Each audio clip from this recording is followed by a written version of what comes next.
Carta de Paulo aos Filipenses. Deixa aberto no primeiro capítulo.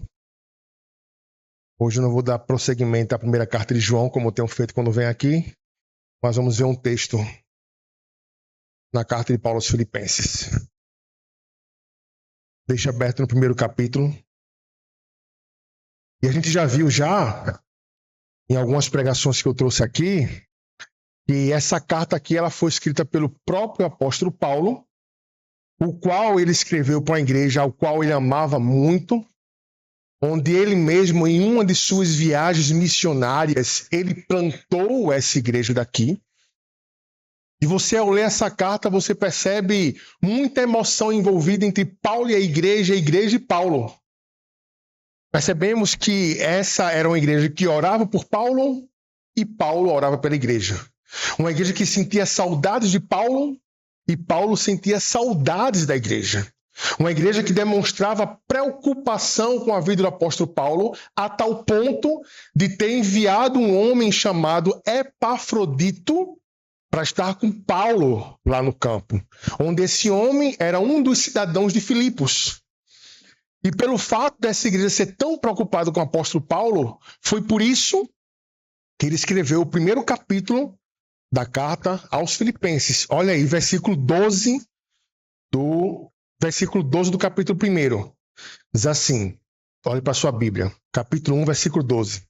Quero ainda, irmãos, que saibam que as coisas que me aconteceram têm até contribuído para o progresso do Evangelho. A partir desse versículo daqui, é como se Paulo fosse dar um relatório das coisas que estavam acontecendo com o apóstolo Paulo. Por quê? Porque Paulo, quando escreveu essa carta daqui, provavelmente ele estava numa prisão domiciliar em Roma.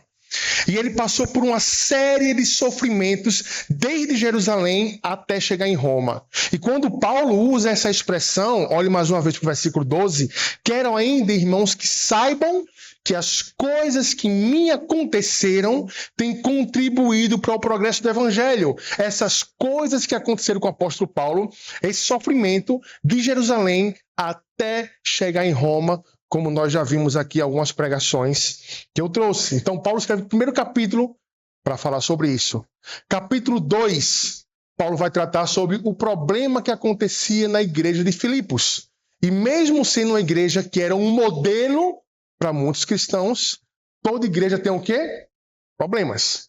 E um dos problemas que essa igreja tinha, e que percebemos que Paulo quer tratar esse problema, é alguma questão de falta de unidade entre os irmãos. Por isso, olha agora no capítulo 2, versículo 3 ao 4 da sua Bíblia. Capítulo 2, versículo 3 ao 4. Olha o que Paulo vai falar aqui. Não façam nada por interesse pessoal ou vaidade, mas por quê? Humildade.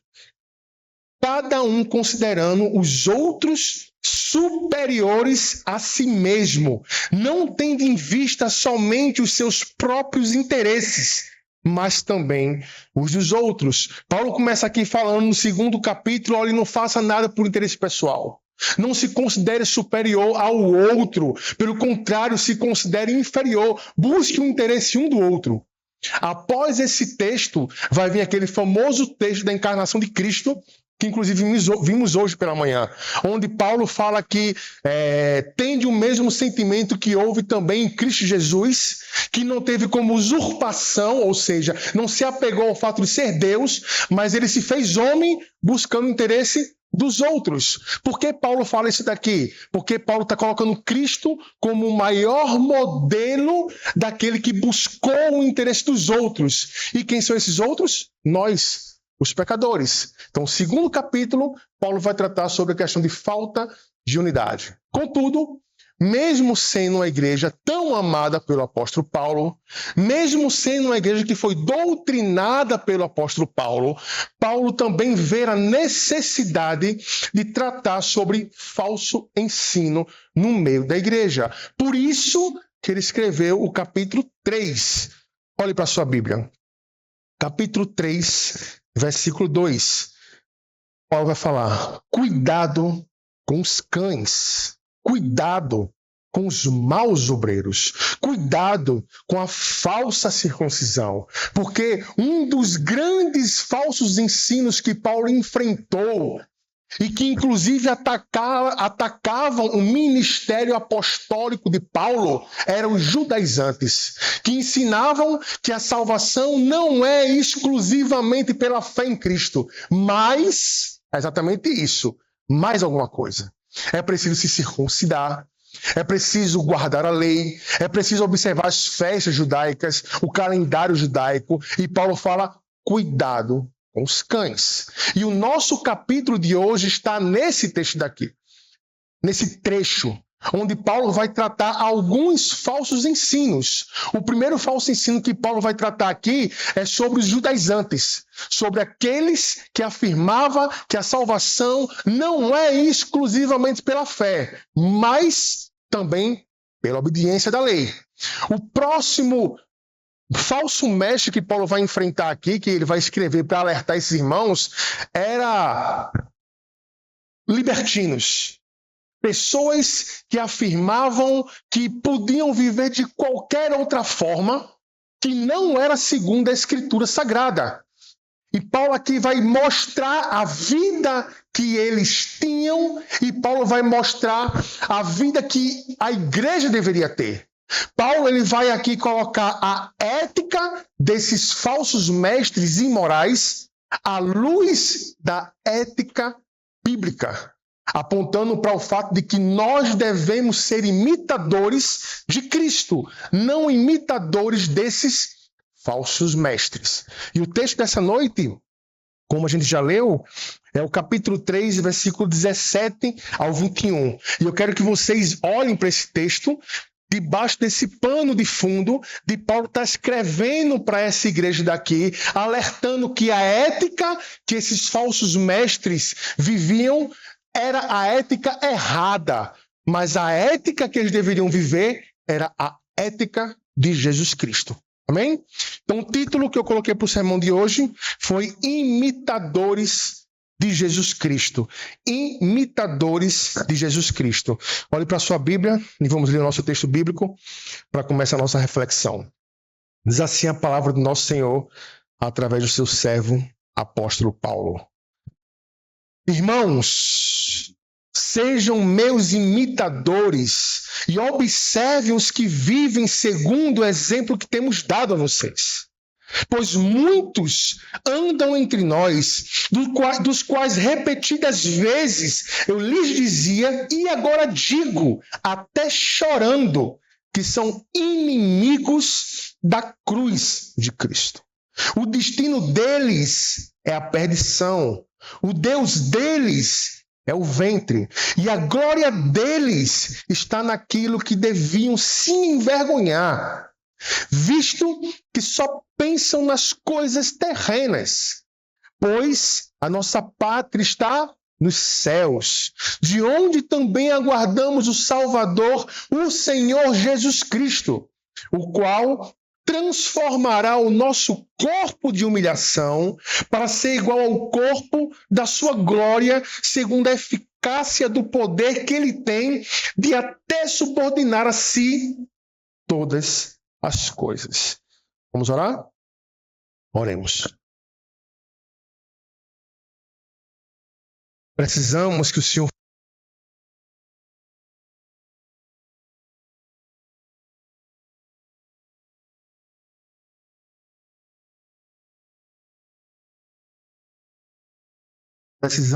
fale conosco, Senhor, para que possamos viver uma vida agradável ao Senhor. Precisamos que o Senhor fale conosco para que a nossa vida esteja completamente alinhada à Tua vontade e à Tua verdade, Deus. Precisamos escutar o Senhor para que o nosso coração seja consolado, para que o nosso coração seja confrontado, para que possamos viver uma vida para a Tua glória. Então, a Tua palavra está aberta. E o que podemos te pedir agora, como teu povo, é fala. Fala mais uma vez. É o que nós pedimos, em nome de Jesus Cristo. Amém. Vamos ler mais uma vez o versículo 17, que vai ser o texto que vai ser exposto agora. O versículo 17. Paulo fala o seguinte: irmãos, sejam meus imitadores e observem os que vivem segundo o exemplo que temos dado a vocês.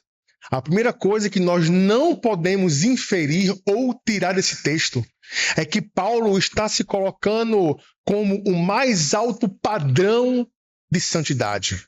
Que Paulo está se colocando aqui como o suprassumo do viver cristão. Paulo não está fazendo isso. Até porque alguns versículos anteriores, eu quero que você olhe na sua Bíblia, agora no versículo 12 do mesmo capítulo. Olha só, capítulo 3, versículo 12. Paulo, ele vai falar o quê?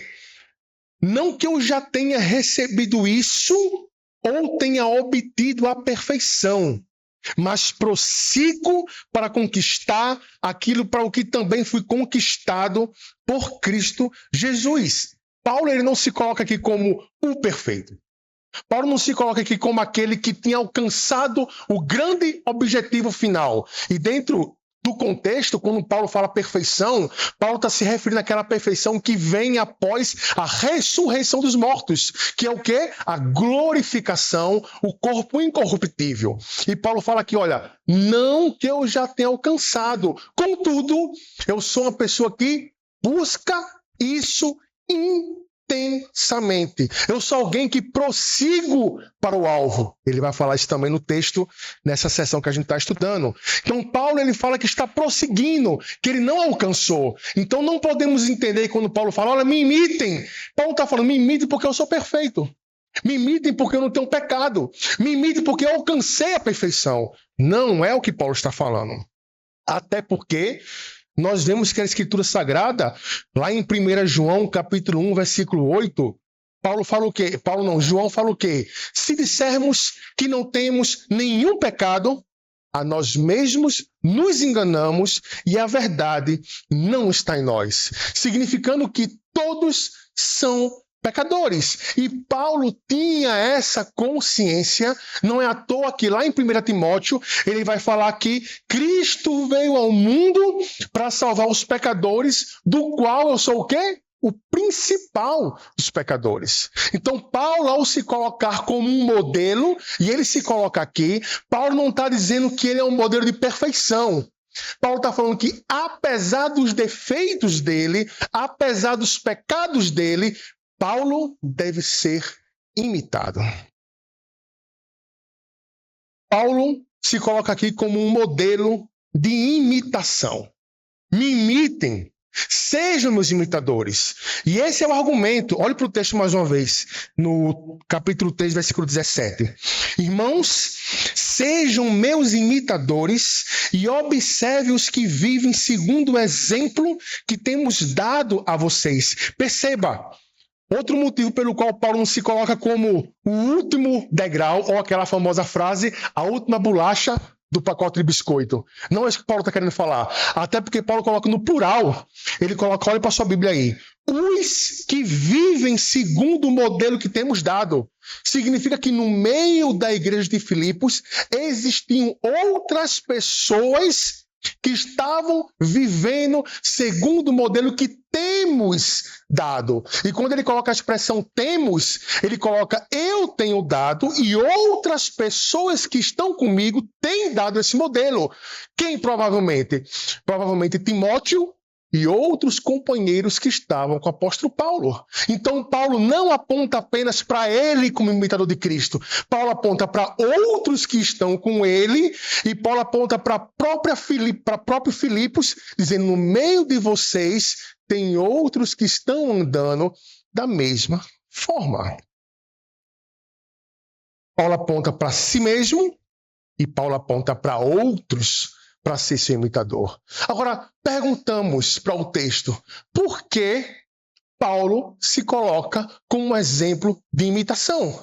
Por que Paulo quer que os filipenses olhem para ele e imitem? Para essa resposta, peço para que você deixe marcado na sua Bíblia aí e vá para 1 Coríntios, capítulo 11, versículo 1. Deixe sua Bíblia marcada aí, em Filipenses. 1 Coríntios 11, verso 1.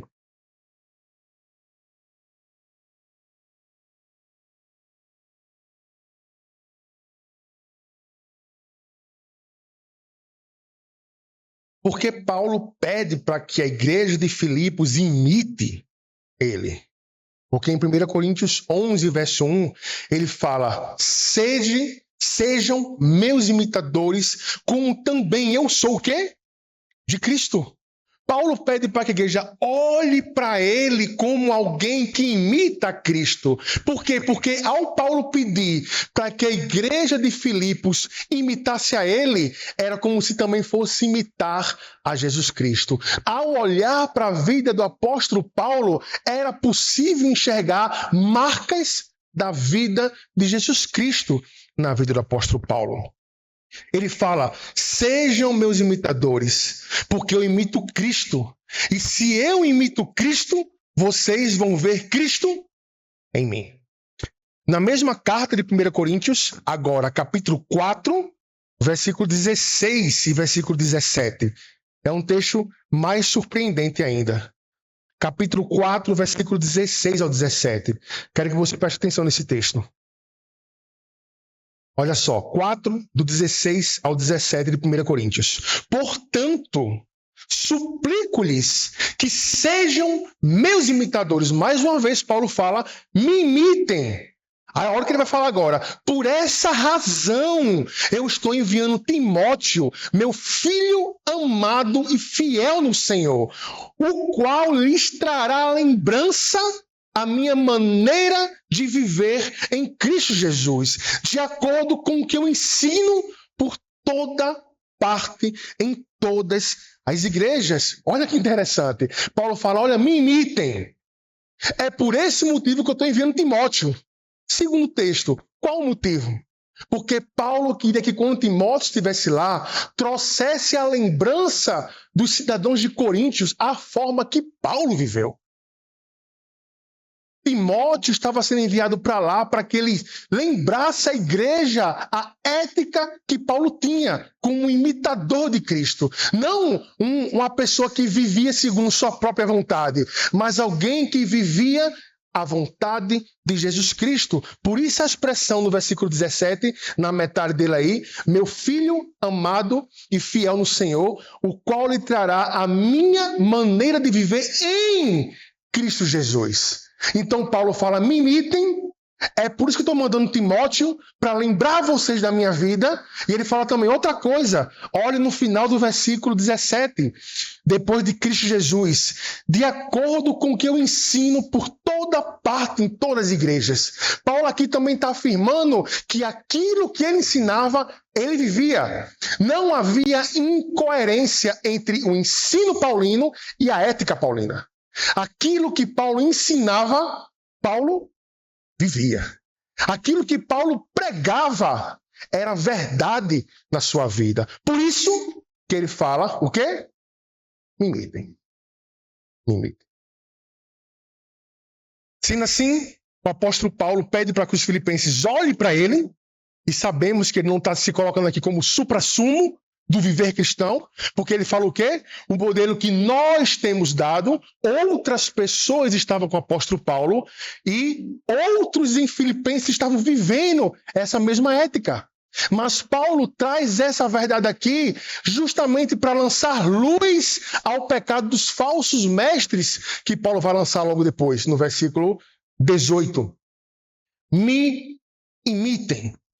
Meus irmãos, fazendo uma breve pausa aqui nesse texto, onde Paulo fala: me imitem. Imitem o modelo que nós temos deixado. Isso tem poder para ensinar nossa vida, endireitar os nossos caminhos e até revelar os nossos pecados. Paulo, ele era um imitador de Cristo Jesus. Ele levava a sério isso. Por isso que ele coloca que eu estou prosseguindo para o alvo. Eu estou indo sem parar para o alvo, para alcançar a perfeição que vem depois da ressurreição dos mortos.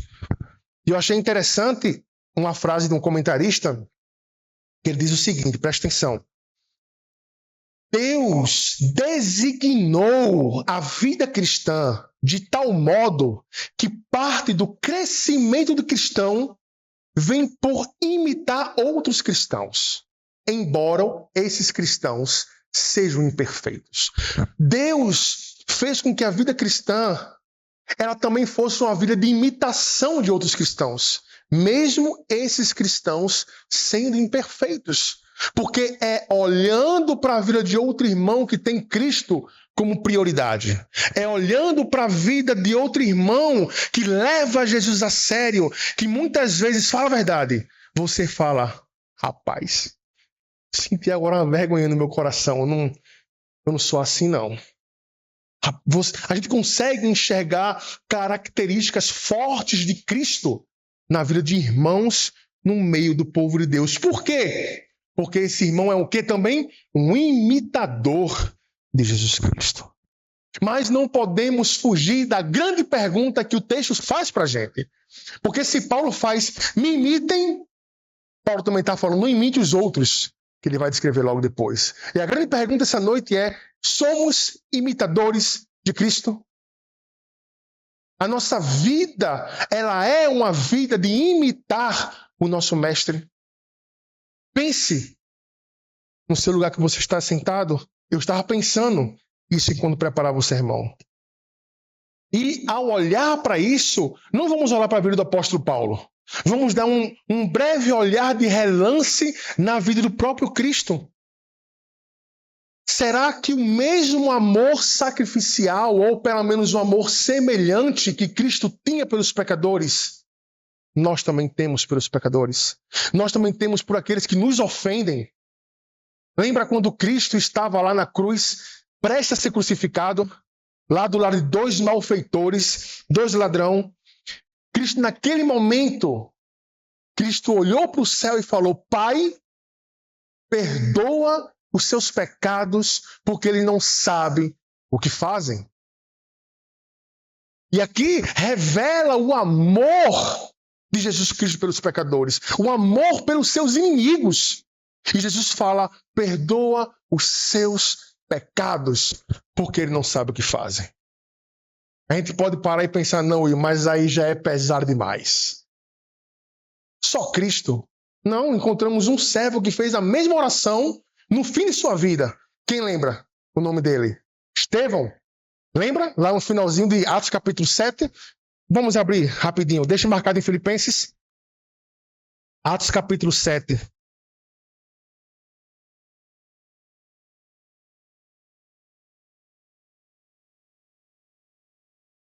Versículo 60.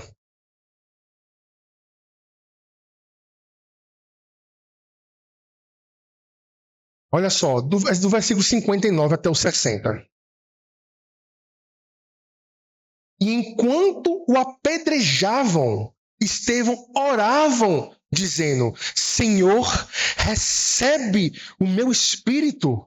Então, ajoelhando-se, gritou bem alto e disse, Senhor, não os condene por causa desse pecado. E depois disso, ele morreu. Imagina aí nesse momento, onde onde você está sendo apedrejado, e a sua oração final, a última oração da sua vida é, perdoa os seus pecados. Ele não sabe o que faz. Com quem Estevão aprendeu isso daqui? Jesus Cristo. Da mesma forma, Paulo. Será que nós temos algo semelhante, não o mesmo amor, porque sabemos que é impossível, temos o mesmo amor de Cristo, mas será que temos essa semelhança com Jesus Cristo? Será que nós temos um coração que sente compaixão pela necessidade das pessoas aí fora?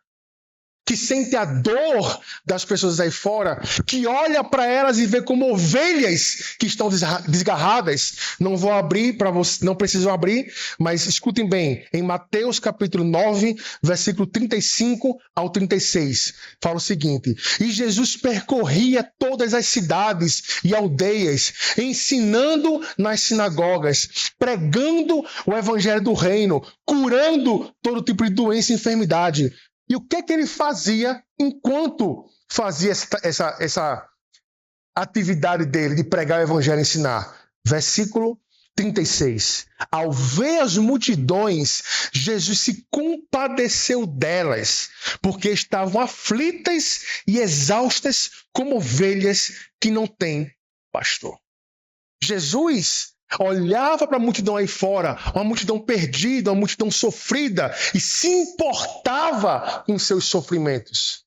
E sabemos que, como igreja, devemos também ter empatia pelo sofrimento das pessoas.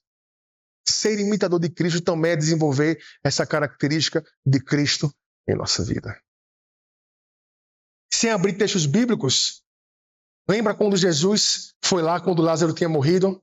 E ao ver lá o sofrimento de Marta e Maria, que Lázaro tinha morrido, o que é que ele fez? Ele chorou.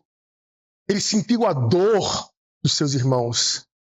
Será que nós também temos essa característica de sofrermos uns com os outros, nos alegrarmos uns com os outros? Jesus, que estava tão determinado em fazer a vontade do Pai, que não importa se isso levasse à morte, e ele sabia que levaria à morte de cruz, mas ele parou. Será que nós também somos tão determinados em fazer a vontade do Pai, como Cristo fez, como Estevão fez, como Paulo fez? Isso é ser imitador de Cristo. E a última, lembra quando Jesus ressuscitou? Lá em Marcos, capítulo 16. E quando procuravam ele lá no túmulo, o anjo falou para as mulheres: diga aos discípulos e lembra o nome que ele deu? Pedro, que o mestre ressuscitou. O mesmo Pedro que tinha feito o quê? Antes, negado Cristo 3 vezes. E a mensagem que o anjo estava mandando para Pedro era: Pedro, você me negou. Pedro, você me traiu, mas eu ainda amo você. Eu ainda quero você. E foi justamente que ele fez isso. Lembra a última pesca maravilhosa? Lá em João capítulo 21, quando Jesus apareceu lá, ninguém estava conseguindo pescar nada. E de repente o mestre falou: joga a rede ali. E quando jogou a rede, o que aconteceu? Peixe à vontade. Aí de repente João fala: é ele. Aí Pedro se veste, pula na água e começa a nadar. Se fosse a gente do outro lado da praia, ei, falar um pouquinho. Na minha patoquinha aqui agora, afinal de contas, tu me negou 3 vezes. Sabe o que ele fez? Pedro, eu te amo. Senta aqui, Pedro. E sentou lá os 7 discípulos, juntamente com Pedro, e fizeram aquela reflexão. O amor incondicional pelos irmãos.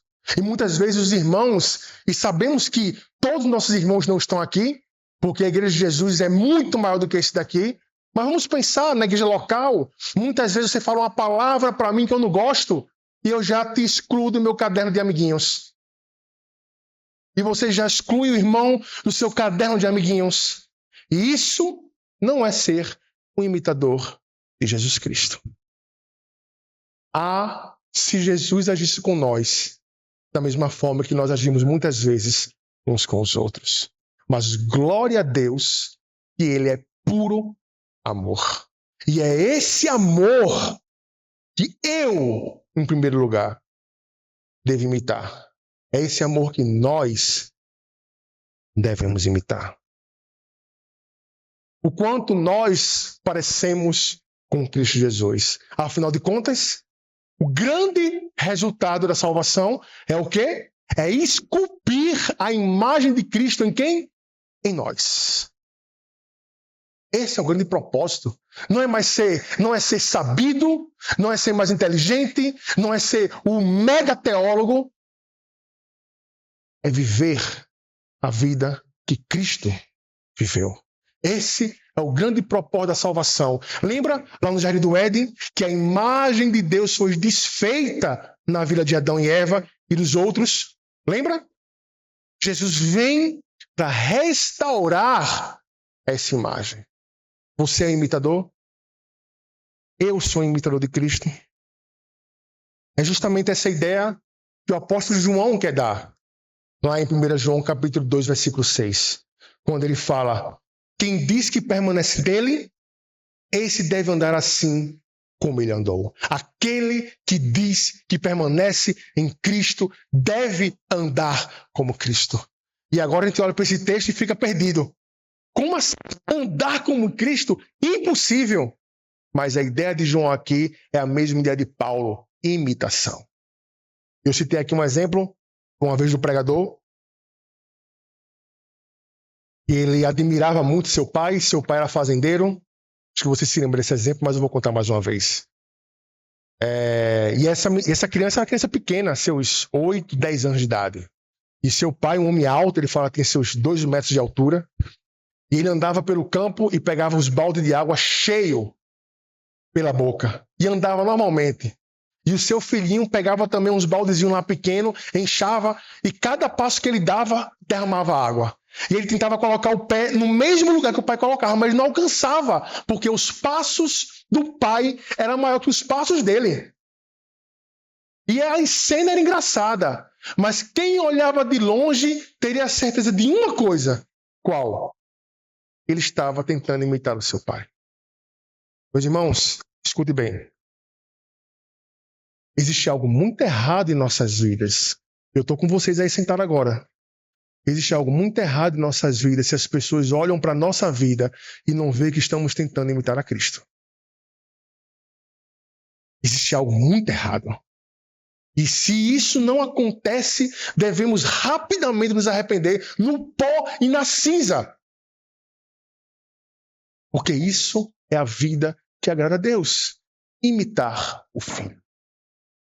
Que Deus tenha misericórdia de nossas vidas. Nos ajude a imitá-lo. Amém? Continuando no texto. Lembrando que o foco do apóstolo Paulo aqui é comportamental. Paulo está apontando para a vida dele e dos irmãos como um modelo para mostrar que o outro modelo que os falsos mestres estavam vivendo era o modelo o quê? Errado. Tá? Versículo 18 e 19.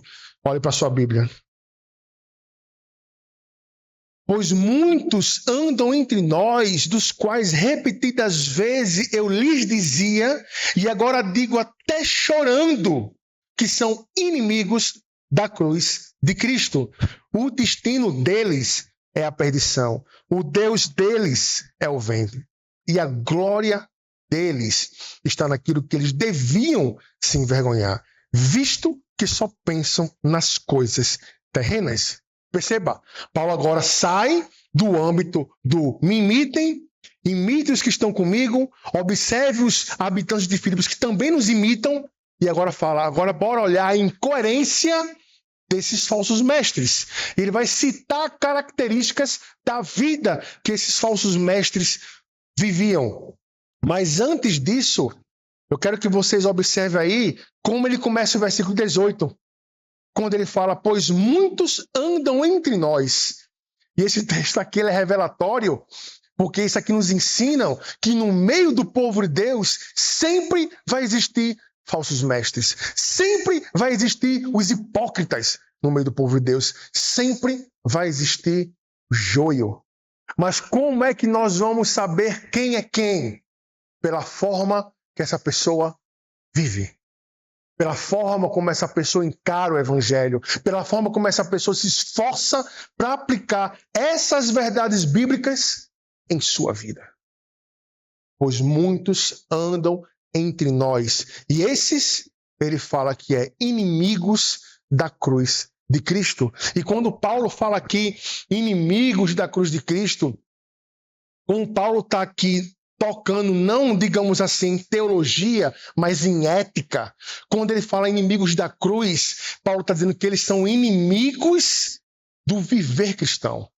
Eles querem afirmar que creem em Jesus, mas não querem viver como Jesus. Como o próprio Paulo falou, o quê? Aquele que quiser vir após mim, negue a si mesmo, tome sua cruz e siga-me. Eles são inimigos dessa cruz, desse viver cristão que devemos viver. E Paulo fala, eu já alertei isso e digo até chorando, diga até em lágrimas. Paulo aqui alertando os irmãos com tanta paixão no coração para que eles vejam o erro desses falsos mestres. Mas agora, focando no tipo de vida que eles viviam. Qual a primeira coisa que ele fala aí no versículo? O destino deles é a perdição. Ora, se eles são inimigos de Cristo, podemos ter certeza que seu destino é o quê? Certo. E qual o destino? É o céu? Qual o destino? É a glória? O texto fala aí o quê? Seu destino é a perdição. Se eles são inimigos de Cristo, seu destino é perder a sua alma eternamente. São homens que por suas obras estão perdidos. São homens sem salvação e sem o Cristo da salvação. Homens que estão mortos em seus delitos e em seus pecados. A segunda coisa que ele fala é o Deus deles é o quê? É o seu ventre. Ao invés desses homens manterem os seus apetites físicos sob controle, lembrando que a sua vida deve ser para a glória de Deus, lembrando que seu corpo é templo do Espírito Santo, esses homens viviam a vida completamente desregrada e sem limites. Esses homens viviam a vida completamente deturpando os valores divinos. Fazia o que eles queriam. Se dava na telha, eles iriam fazer. Se o coração queria, eles queriam fazer. Se sua barriga quisesse comer, eles iriam comer. Porque o Deus dele era o quê? Era satisfazer suas próprias vontades. Era o seu ventre. Não existia limite. Não tem aquela frase, o corpo é meu, então eu faço o que eu quiser fazer. O seu Deus é o seu ventre. Outra coisa que Paulo fala sobre eles é a glória que eles deveriam se envergonhar, as coisas as quais ele fazia que deveriam gerar vergonha, era a glória deles. Aquilo que eles deveriam ter vergonha de fazer era aquilo que eles mais amavam fazer. Ninguém tem nada a ver com isso. Se eu estou com vontade de fazer, se eu estou com vontade de beber, se eu estou com vontade de comer, se eu quero fazer isso ou aquilo, não importa quem diga que não é para fazer, eu vou fazer e eu me alegro com isso. E essa é a grande diferença, meus irmãos, do viver cristão. Quando eu falo sobre isso, eu sempre me lembro de Charles Spurgeon. Quando ele falava que o pecado que antes eu amava, hoje eu odeio. A grande diferença da vida cristã não é que eu vou deixar de pecar. Não é que você vai deixar de pecar. A grande diferença da vida cristã é que aquilo que você amava fazer, que enchia o seu peito, que gloriava o seu coração, hoje quando você comete, você faz o quê? Dói. Machuca. Ou às vezes você nem se machuca, cego pelo pecado. Mas chega um irmão e fala assim, ei bichinho, tá errado. Na mesma hora você fala, nem tinha percebido isso. Por quê? Porque agora o Espírito Santo faz morada em sua vida. Porque agora o Espírito Santo guia a sua vida. Essa é a grande diferença de Davi e Saul. Não sei se vocês se lembram quando o profeta Samuel chegou lá para Saul e disse que ele ia perder o reino porque ele desobedeceu a Deus. Saul não estava nem preocupado com a desobediência. Ele falou, não, volta comigo lá no reino. Ele estava preocupado em perder o reino. Do contrário de Davi. Quando Natan chegou para Davi e falou que ele pecou, o que é que ele fez? Pequei. Acabou-se. Para um cristão não tem dois papos. Ele peca e se arrepende. Ele erra, ele pode até demorar a reconhecer, que foi o caso de Davi. A criança chegou a crescer e Davi segue no pecado. Mas quando alguém bate na porta e fala, ei, você está errado, está pecando contra Deus, você fala, meu Deus do céu. Esses falsos mestres, não. Aquilo que deveria gerar vergonha era a glória deles. Por quê? Por que eles viviam assim? Só tem uma resposta. E a última coisa que Paulo fala sobre eles. Olhe para a sua Bíblia.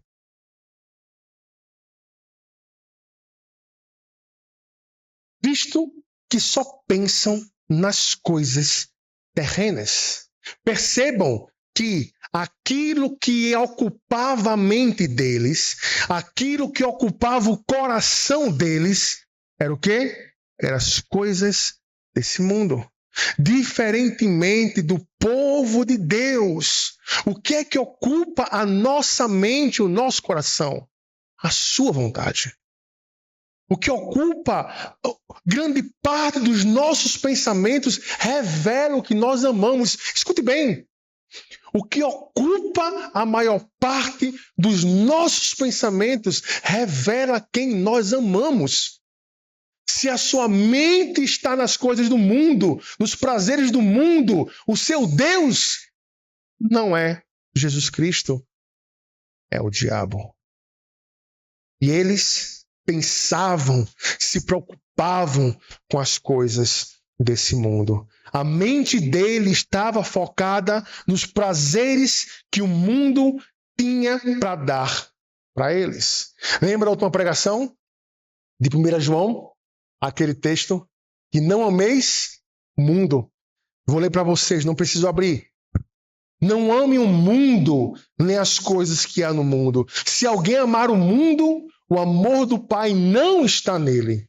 Porque tudo que há no mundo, os desejos da carne, os desejos dos olhos e a soberba da vida, não procede do Pai, mas procede do mundo. Esses homens amavam o mundo. O que ocupava a mente desses homens eram as coisas do mundo. Por isso que toda a vida que eles levavam, por isso que o seu Deus era a sua própria vontade, era o seu ventre, eram os seus prazeres. Porque a sua mente estava nas coisas do mundo. E não podemos deixar de perguntar para nós mesmos, mais uma vez, que tipo de vida você e eu vivemos? Que tipo de vida você vive? Hoje, olhando para a sua vida está mais centrada em quê? Nos seus próprios prazeres? Naquilo que você quer fazer? Naquilo que você quer consumir? Você vai e faz?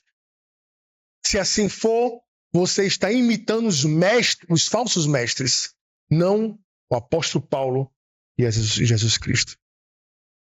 Você é aquele tipo de pessoa que fala que vai fazer o que quiser fazer e ninguém tem nada a ver com isso. O corpo é meu, não importa o que minha mãe pensa, não importa o que meu pai pensa, não importa o que meu irmão pensa, não importa o que meu irmão na igreja pensa, não importa o que meu pastor pensa, não importa o que a Bíblia fala, eu vou continuar consumando o meu prazer.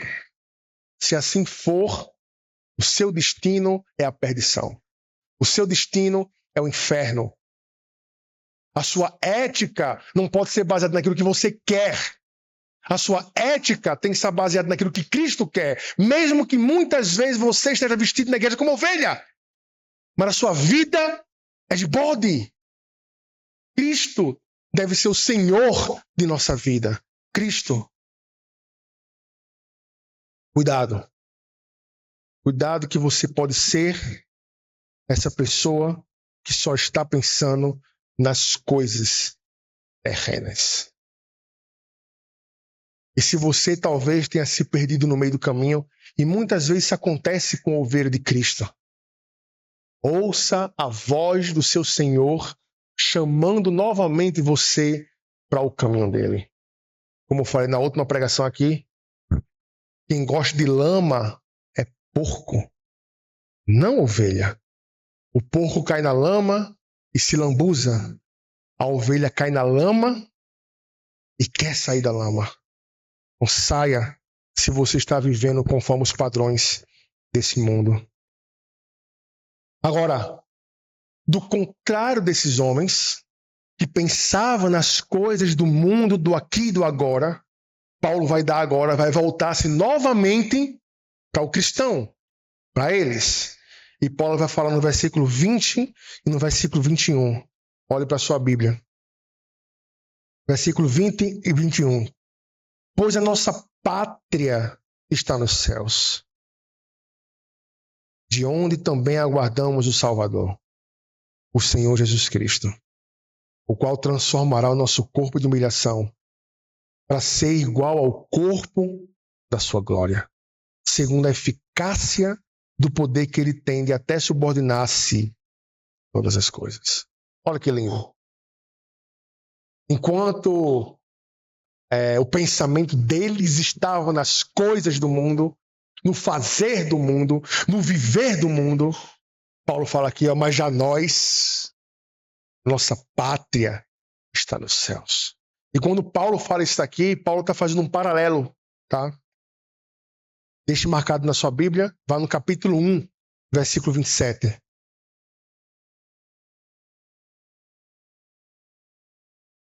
Capítulo 1, versículo 27. Vamos ver que paralelo ele está fazendo. 1, 27. Acima de tudo, vivam de modo digno do Evangelho de Cristo, para que, ou indo até aí para vê-los, ou estando ausente, eu ouça a respeito de vocês que estão firmes em um só espírito, com uma só alma, lutando juntos pela fé do Evangelho. A primeira expressão, acima de tudo, viva de modo digno do Evangelho. Essa expressão que Paulo coloca aqui, vivam de modo digno do Evangelho, ela pode ser transformada em comporte-se como cidadãos. Por quê? Os filipenses, eles eram cidadãos de uma cidade que era uma província romana. E naquela época, como Roma era o grande poder do mundo, imagina aí, você ser cidadão do grande poder do mundo. Isso às vezes enchia o coração dos filipenses de orgulho. Olha, eu sou habitante de Roma. Sou habitante de Roma. E Paulo, quando fala aqui que vivam de modo digno do Evangelho, ou vivam-se como cidadãos, ele está falando não como de Roma, mas como da onde? Mas como dos céus. Por isso que é um paralelo que Paulo está fazendo aqui. Voltando lá para Filipenses, capítulo 3 que nós estamos, versículo 20.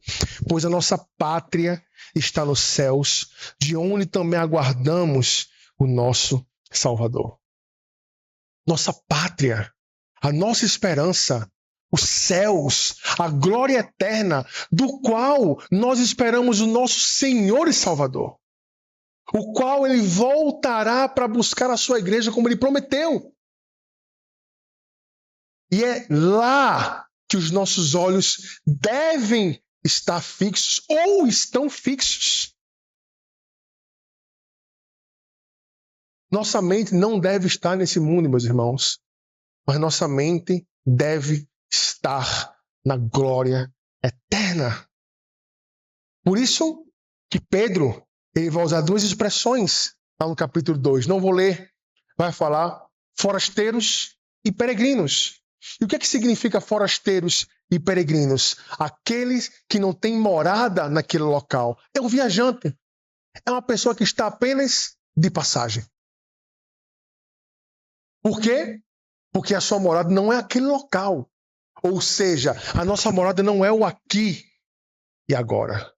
A nossa morada é na glória com Jesus Cristo quando ele vier no seu retorno. E é esse Jesus que nós estamos esperando. E esse Jesus que voltará do céu assim como ele prometeu. E por que essa esperança? Por que nós esperamos tanto esse dia? Ou deveríamos esperar? Porque quando ele vier, ele vai destruir o nosso pior inimigo. E quem é o nosso pior inimigo? Espero que você não fale que é o diabo. Nosso próprio inimigo é quem? Eu queria trazer um espelho. Era para ter trazido um espelho bem grande e colocar aqui. Nosso pior inimigo somos nós mesmos, eu e você. É o pecado que habita em você, é o pecado que habita em mim. É essa luta ferrenha que às vezes a gente fala, Senhor, essa semana eu vou levar uma vida mais séria com o Senhor. Senhor, perdoa porque eu fiz isso, perdoa porque eu fiz aquilo. Agora acabou-se. Aí de repente chega a semana e aquilo que a gente prometeu que ia fazer, muitas vezes, infelizmente, nós fazemos. Mas é porque às vezes a gente comete o mesmo pecado que não somos filhos de Deus? Não! Essa luta que tem que existir no nosso corpo, essa luta que tem que existir na nossa vida. Por isso que Paulo fala que o espírito milita contra a carne e a carne contra o espírito. E por que aguardamos eles? Porque um dia, uma frase bem grande, fim. Acabou-se a luta. E é o que Paulo fala. Vamos terminar o versículo 21. O qual transformará o nosso corpo de humilhação para ser igual ao corpo da sua glória, segundo a eficácia do poder que ele tem de até subordinar a si mesmo todas as coisas. Nosso corpo será transformado. Sabe as lutas que você tem na carne? Sabe as lutas que eu tenho? Sabe aquelas inclinações? Cada um tem a sua luta. Cada um tem uma inclinação diferente para determinado pecado. Acabará. Será o fim. Por isso que toda lágrima será enxuta. Não haverá mais luta contra o pecado. Fim de tudo. E seremos finalmente semelhantes ao nosso Senhor. Com corpos incorruptíveis, com corpos não afetados pelo pecado. E vamos cantar, tem um texto lá em 1 Coríntios capítulo 15, eu não coloquei aqui. Coloquei. Abra lá, capítulo 15, é o último texto dessa noite. Versículos 53 e 54.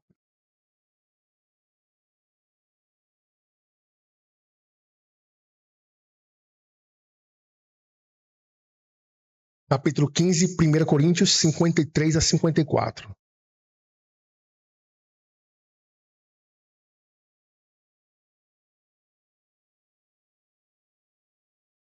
Coríntios 15, 53 a 54. Diz assim: pois é necessário que aquilo que é corruptível se revista de incorruptibilidade, e aquilo que é imortal se revista de imortalidade. Quando, porém, o que é corruptível se reveste de incorruptibilidade, e o que é mortal se reveste de imortalidade, então se cumprirá a palavra que está escrita: a morte foi destruída pela vitória. Você, igreja pentecostal, ainda agora falar aleluia, glória a Deus. Mas é esse, meus irmãos, esse é o grande fim. Que nem o Rei nos deu aula aqui hoje. Aqueles que ele conheceu, predestinou, aos que predestinou, chamou, aos que o chamou, justificou, aos que justificou, glorificou. Onde está a nossa esperança? E eu não coloquei o último versículo desse texto. E o versículo fala o seguinte: onde está, a morte, a tua vitória? Vamos olhar para a morte e falar: onde é que está a tua vitória, morte? O grande poder é o pecado. O aguilhão da morte é o pecado. Acabou-se. O pecado que nos matou não terá mais poder sobre nossa vida. Fim. Existe fim mais feio do que esse. Existe fim mais lindo do que esse. Às vezes, quando acaba um filme, né? A gente para e começa a chorar. Eita, que filme emocionante e maravilhoso. Era pra gente estar chorando aqui agora.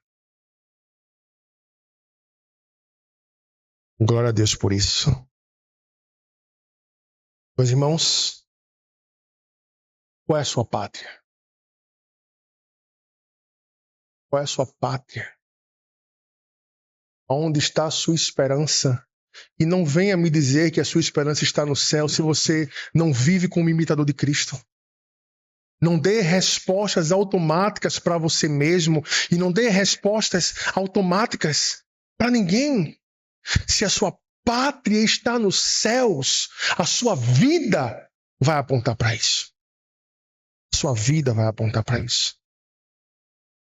A nossa esperança e satisfação não está no aqui e no agora, mas está no amanhã.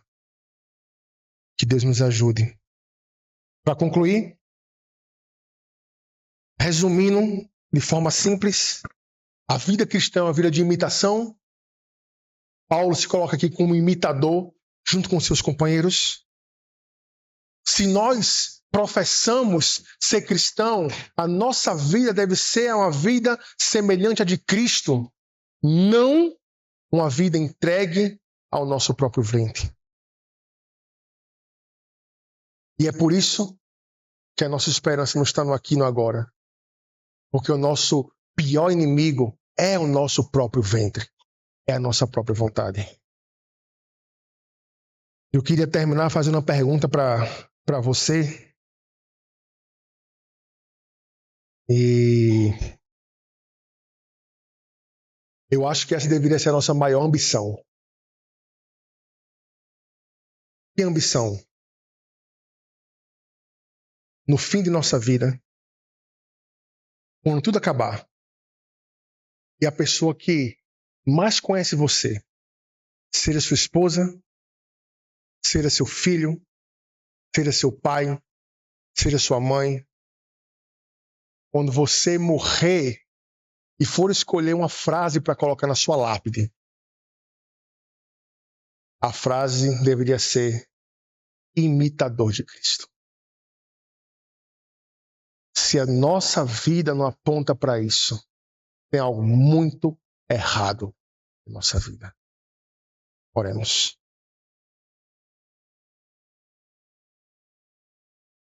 Nosso Deus, ajuda-nos, Pai. Ajuda-nos a viver não o padrão do mundo, mas o padrão de Jesus Cristo. É um padrão muito alto, mas é um padrão que o Senhor vai nos ajudar a alcançar.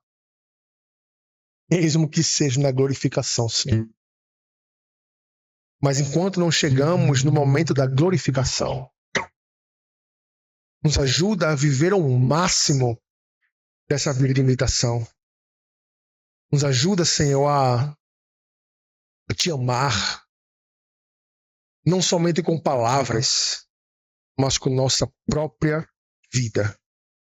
Ajuda-nos, é o que nós pedimos. E obrigado por essa mensagem. Amém.